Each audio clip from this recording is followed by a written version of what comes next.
এখানকার পুলিশকে লোক মমতার পুলিশ বলে, বেতন দিয়ে আমরা, আর কাজ করে পিসি ভাইপো, আর চটি চাটতে চাটতে জিপগুলো এত মোটা হয়ে গেছে।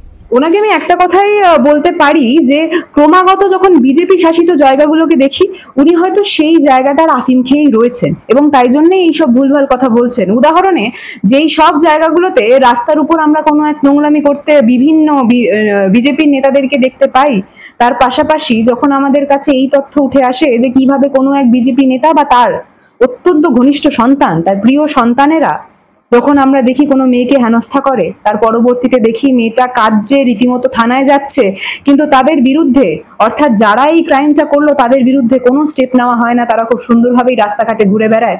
উদাহরণে কিন্তু ব্রিজভূষণ সিং রয়েছে, উদাহরণে এরকম বহু সংখ্যক নাম রয়েছে যেগুলো কিন্তু এখন যদি বলা শুরু করি তাহলে কিন্তু শেষ হবে না, ভিডিওটা অত্যাধিক লম্বা হয়ে যাবে জানো। এখানের অর্থাৎ এই বাংলার পুলিশ ধর্মীয় মেরুকরণ করে না, তাদের কাছে ক্রিমিনাল অর্থাৎ ক্রিমিনালি সেটা হিন্দু ধর্মের হোক, মুসলিম ধর্মের হোক, খ্রিস্টান ধর্মের হোক, শিখ ধর্মের হোক বা অন্য কোনো ধর্মের হোক না কেন, কারণ দিন শেষে কি জানেন তো, আমাদের কনস্টিটিউশনও আমাদেরকে কোনো ধর্মভিত্তিক হিসাবে ভাগ করেনি।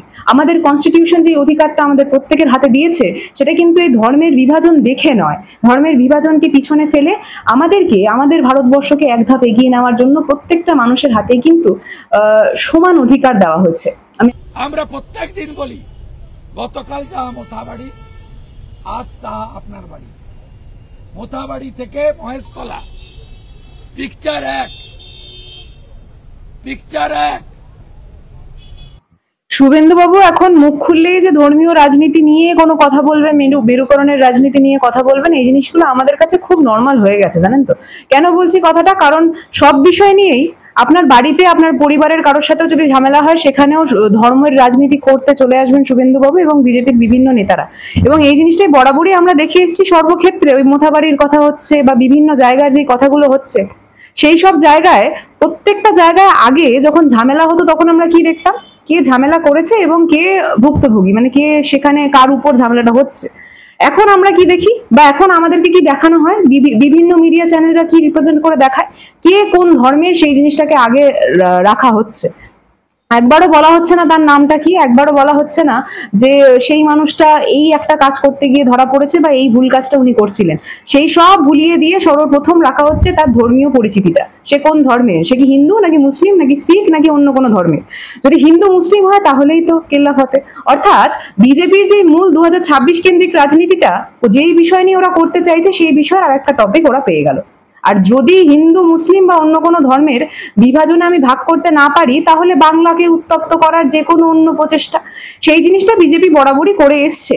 উদাহরণে আমি তোমাকে কদিন আগে একটু টেনে নিয়ে যাচ্ছি, যখন পুলওয়ামা অ্যাটাক হলো তার পরবর্তীতে একটা মেসেজ, একটা চ্যাট অত্যাধিক ভাইরাল হয়েছিল যেখানে বলা হয়েছিল যে হিন্দু ভাইদের রক্তটা কিন্তু ঠিক গরম হচ্ছে না, ফুটে উঠছে না, তাই গরম করার জন্য কি করতে হবে, তাহলে আমরা একটা কাজ করি, বিভিন্ন জায়গায় গিয়ে দেয়ালে একটা পোস্টার চিপকে দিয়ে আসি, লিখে দিয়ে আসি যে পাকিস্তান হিন্দুস্তান মুর্দাবাদ।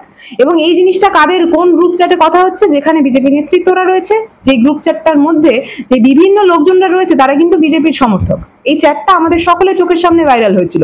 আবারও যখন বিজেপির অন্যতম নেতা অর্থাৎ শুভেন্দু অধিকারী, বিরোধী দলনেতা, এই কথাটা বলছে, আবারও আপনাদেরকে একটু পিছনের দিকে ফিরিয়ে নিয়ে যেতে হবে। কোন বিষয়ের দিকে ফিরিয়ে নিয়ে যাচ্ছি একটু মনে করিয়ে দিই, সরস্বতী পুজোর কথা। সরস্বতী পুজোর সময় কি হলো, যে বিষয়টা নিয়ে বিধানসভার বাইরে শুভেন্দুবাবু গলা ফাটিয়ে চিৎকার করে রীতিমতো নৃত্য প্রদর্শন করে নেচে বেড়ালেন, সেই বিষয়টা নিয়ে উনি বরাবরই এই জিনিসটা বলে গেলেন যে কিভাবে মুসলিম সম্প্রদায়ের মানুষজনদের এতটা অত্যাচার বেড়ে গেছে, তাই জন্য আমাদেরকে পুলিশ প্রহরায় সেই পুজো করতে হচ্ছে। কিন্তু বাস্তব চিত্রটা কি, সেই নদিয়ার যেই ঘটনাটার কথা উল্লেখ করে এই কথাগুলো উনি বলছিলেন, সেই নদিয়ায় যিনি মূর্তি ভেঙেছিলেন ওনার নামটা যখন সকলের সামনে আসে তখন আমরা কি জানতে পারি যে দুজন মূল অপরাধী এখানে ছিলেন, দুজনের মধ্যে দুজনেই কিন্তু পঞ্চায়েতের পদাধিকারী, বিজেপির প্রতিনিধি। এই জিনিসটা একটু মনে করিয়ে দিতে চাই এত কথা বলার আগে। এবং যেই বিষয়টা নিয়ে অর্থাৎ শুভেন্দুবাবু আবার যখন বলেছেন মোথাবাড়ি হচ্ছে, এই হচ্ছে, সেই হচ্ছে, তাই হচ্ছে, তুমি বিশ্বাস করো মণিপুরের ঘটনায় শুভেন্দুবাবু বা প্রধানমন্ত্রী কাউকেই মুখ খুলতে শুনিনি। আজকে যখন বাংলায় বিভিন্ন জায়গায় কোনো সামান্য ঘটনা হচ্ছে, হয়তো দুজনের মধ্যে কোনো ঝামেলা হচ্ছে, সেখানে একটা দোকান কেন্দ্রিক কোনো একটা ঝামেলা হচ্ছে, সেই বিষয়টাকেও ধর্মীয় মেরুকরণের রাজনীতির দিকে টেনে আনার জন্য শুভেন্দুবাবুর এই বক্তব্য রাখা এবং গোটা বিষয়টাকে একটু উত্তপ্ত করে আবার ওই ধর্মীয় জিনিসটার দিকে ঠেলে নিয়ে যাওয়ার জন্যই শুভেন্দুবাবুর কিন্তু এই কথাগুলো বলা।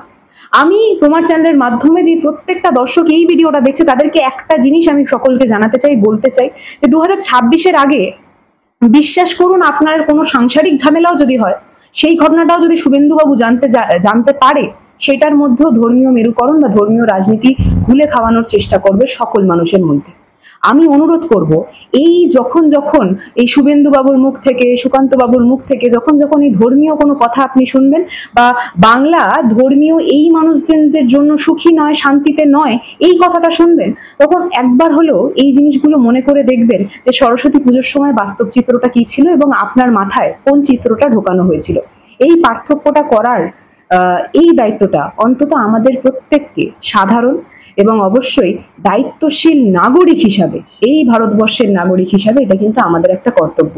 কারণ আমরা বরাবরই একটা জিনিস জানি যে যারা কনস্টিটিউশন মানে না, তারা সেকুলার শব্দটাকেও মানে না, যারা সেকুলার শব্দটাকে মানে না, তারা ডেমোক্রেসি শব্দটাকেও কিন্তু সেই সম্মান দিতে চায় না। এবং বাস্তব চিত্রটা আমরা যদি বিচার না করি, তাহলে বরাবরই আমাদের মাথার মধ্যে এই ধর্মীয় কেন্দ্রিক রাজনীতিটা ঢুকিয়ে দেওয়ার ক্রমাগত চেষ্টা চলবে, যে চেষ্টাটা শুভেন্দুবাবু খুব দায়িত্ব সহকারেই করে চলেছেন।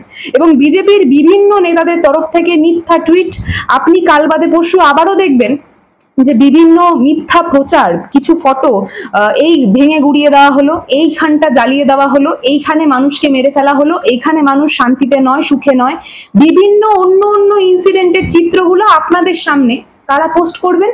বিজেপি যে অফিসিয়াল ওয়েবসাইট, অর্থাৎ বিজেপি যে অফিসিয়াল পেজগুলো রয়েছে, সেটা টুইটারে হোক, সেটা ফেসবুকে হোক, বা বিজেপি যে শীর্ষ পদের নেতারা রয়েছে বাংলার, তাদের প্রোফাইল থেকে, মেন প্রোফাইল থেকে, অফিসিয়াল প্রোফাইল থেকে পোস্ট করা হবে। আমি আপনাদেরকে অনুরোধ করব, এই জিনিসগুলোর উপর ভরসা করবেন না। পশ্চিমবাংলার পুলিশকে ট্রেন্ড করে দেওয়া হয়েছে যাতে তৃণমূলের যে জিহাদি, জঙ্গি, দেশবিরোধী মুসলিম নেতারা আছে,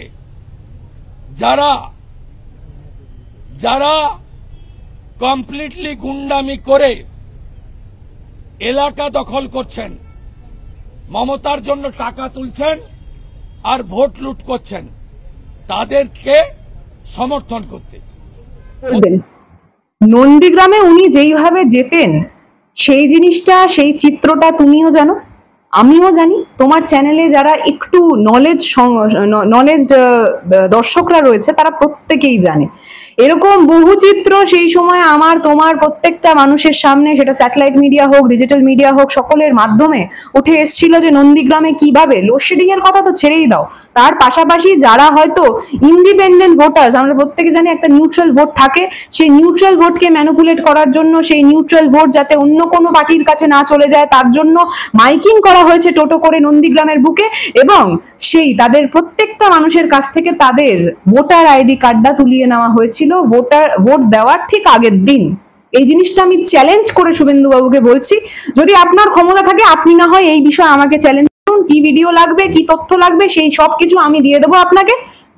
তাই যেই মানুষটা এইভাবে চুরি করে, ডাকাতি করে নিজের অঞ্চলে যেতে, তার কাছ থেকে আমাদেরকে এই জিনিসটা জানতে হবে যে কে গুন্ডা বাহিনী, কে কি, তারা উগ্র নোংরা রাজনীতি করে। তার পাশাপাশি আমি আবারও মনে করিয়ে দিই, যখন আরজি করের ঘটনা হচ্ছে, ঠিক সেই সময় নন্দীগ্রামে একটা মহিলাকে এবং তার একটা ছোট্ট পুচকে সন্তানও ছিল, তাদেরকে উলঙ্গ করে রাস্তায় দৌড় করানো হয়েছিল। সেই বিষয়ে বিরোধী দলনেতা কোনো কথা বলেনি, টু শব্দ করেনি। তাই এই সব নির্লজ্জ, স্পাইনলেস লোকজনদের কাছ থেকে যদি আমাদের শিরদাঁড়ার বিষয় জানতে লাগে, শিখতে লাগে, আমরা সেই জিনিসটা গ্রহণ করব, অত দুর্দিন আমাদের আসেনি মশাই। এবং বাস্তবে যারা পুলিশের কথা বলছে, আপনি কোন পুলিশের কথা বলছেন? এটা বিজেপি শাসিত রাজ্য নয়, এখানে পুলিশরা নিজেদের কাজটা নিজের মতো করতে জানে।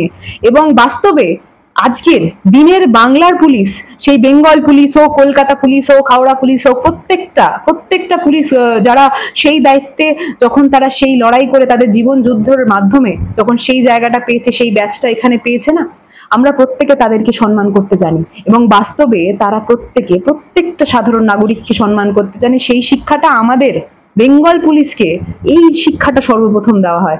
আমরা সেই শিক্ষা দিই না, যেমন আপনাদের শাসিত রাজ্যে নেতা দেখলেই না হয় আলাদা একটা বেনিফিট দেওয়া হয়, তাই জন্যই আপনাদের বিভিন্ন নেতারা রাস্তাঘাটে, হাইওয়ের ধারে, কোণে বিভিন্ন কাজ করতে দেখা যায় এবং পুলিশ কোনো টু শব্দ করে না। ঠিক সমানভাবে আপনাদের পুলিশরা, অর্থাৎ একদম আমাদের দিল্লির রাজপথে, দিল্লির বুকে যেইভাবে আমাদের ভারতের পতাকাকে মাটিতে লোটাতে হয়, যেইভাবে একটা সাধারণ মেয়ে, সাধারণ বলবো না, উনি সাধারণ ছিলেন না, উনি আমাদের ভারতবর্ষকে রিপ্রেজেন্ট করেছিলেন অলিম্পিকে, সেই মহিলাটাকে রাস্তায় লুটিয়ে মারা হয় এবং আপনারা কোনো টু শব্দ করেন না, শুভেন্দু বাবুর মতো নেতারা টু শব্দ করে না। তো সেই স্পাইনলেস কোনো এক ক্রিচারের কাছ থেকে অন্তত আমরা এই বিষয়ে শুনতে পারবো না যে আমাদের বাংলার পুলিশ কি কাজ করছে নাকি করছে না।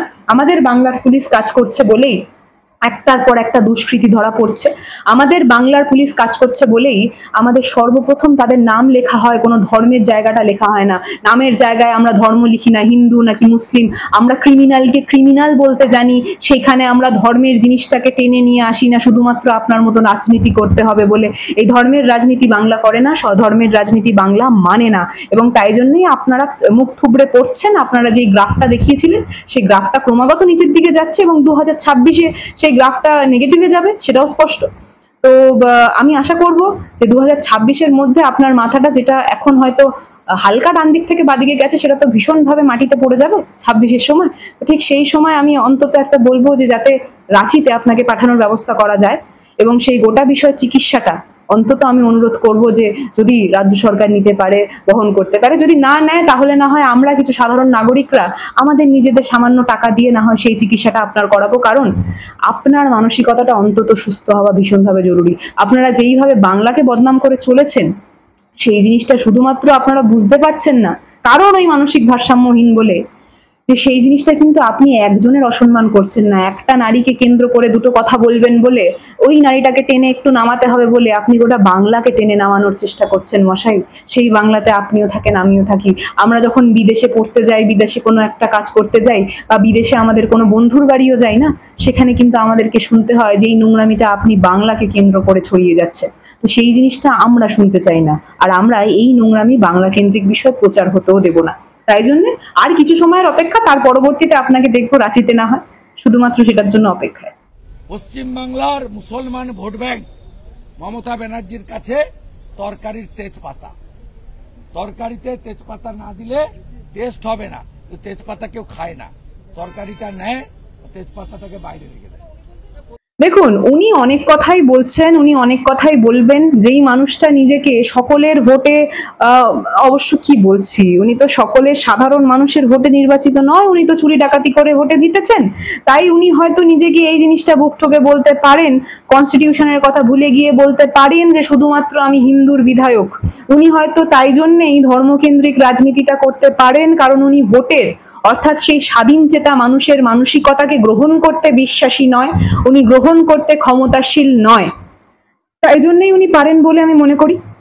কিন্তু কি জানো তো, যে গোটা তথ্যটা শুভেন্দুবাবু আমাদের চোখের সামনে আনে, গোটা তথ্যটাই কিন্তু ভুয়ো, ঠিক ওনার মতো। গোটা তথ্যটাই ভেজাল, ঠিক ওনার মতো। তাই স্পষ্ট ভাষায় আমি বলতে চাই যে শুভেন্দুবাবু ক্রমাগত কথা বলতেই থাকবে। ঠিক কদিন আগেও যখন একটার পর একটা ঘটনা ঘটে চলেছে, ঠিক সেই সময় পেহেলগাঁও অ্যাটাকের সময়ও কিন্তু আমরা কি দেখলাম, যে যখন আমাদের পরিবারের, আমাদের কাছের একজন সন্তান তার জীবন হারালো, সেই জায়গায় ডেড বডিকে সামনে রেখে উনি রাজনীতি করে গেলেন, হাত তুলে নৃত্য প্রদর্শন করে গেলেন যখন শ্মশানে ডেড বডিটা জ্বলছে। ঠিক সেই সময় উনি বললেন আমরা কিন্তু মোদি বাবুর সন্তান, আমরা মোদির সন্তান। যাই হোক, শিশির বাবুর অত্যন্ত দুঃখ হয়েছিল হয়তো ওই কথাটা শোনার পরবর্তীতে, কিন্তু কি জানেন আমাদের আরো দুঃখ কখন হলো, আমরা যখন জানতে পারলাম যে বিতানের দেহটা যখন জ্বলে গেল, তার পরবর্তীতে ওর পরিবারের লোকজনরা যখন এই দাবি করছে যে ওনারা শুধু নৃত্যই করে গেছেন, ওনারা কোনো উপকারে আমাদের লাগেনি, কেন্দ্র সরকারের কাছ থেকে কোনো হেল্প তাদেরকে করা হয়নি। আমি স্পষ্ট ভাষায় এই জিনিসটা বলে দিই। উনি এই কথাটাও বলেছেন যে রাজ্য সরকারের তরফ থেকে যেই কথাটা রাজ্য সরকার বলেছিল সেই সহায়তা রাজ্য সরকার কিন্তু করেছে, এবং এই জিনিসটাই কিন্তু দিন শেষে আমাদের কর্তব্য। আমাদের রাজ্য সরকারি, প্রত্যেকটা রাজ্য সরকারে যারা বসে আছেন এবং আমরা যারা হয়তো তৃণমূলের প্রতিনিধি, তাদের এই জিনিসটা দেখা উচিত, এবং আমরা দেখেই সেই কথাগুলো বলছি, জানেন তো। আমরা ওইসব ভুয়ো নৃত্যশিল্পীর মতো নাচ করতে যাই না, আমরা এই গোটা বিষয় নিয়ে নাটক করতে, ভঙ্গিমা করতে সেখানে যাই না। আমরা জানি যখন কোনো এক প্রিয়জন হারায় তখন সেই বিষয়টা রাজনীতি করার নয় অন্তত। তাই জন্যেই ওই হাত তুলে নাটকটা করে বেড়ায় না, জানেন তো। আমরা বাস্তবে সেই মানুষটার পাশে থাকতে জানি, তৃণমূল কংগ্রেস সেটা জানে, আমাদের বাংলার সরকার সেটা জানে, মমতা বন্দ্যোপাধ্যায় সেটা জানে। তাই স্পষ্ট ভাষায় আমি তার প্রতিনিধি হয়ে বলতে পারি, এইসব ভুয়ো লোকের কথাবার্তায় এত ইম্পর্টেন্স দিয়ে উত্তর দেওয়া, এতটা সময় ব্যয় করা, এর থেকে অন্য কোনো কাজ করলে আমার মনে হয় অনেকটা সময়টাকে ওয়েল ইউটিলাইজ করা হবে, যেটা শুভেন্দুবাবুর কথার উত্তর দিয়ে একদমই হয় না।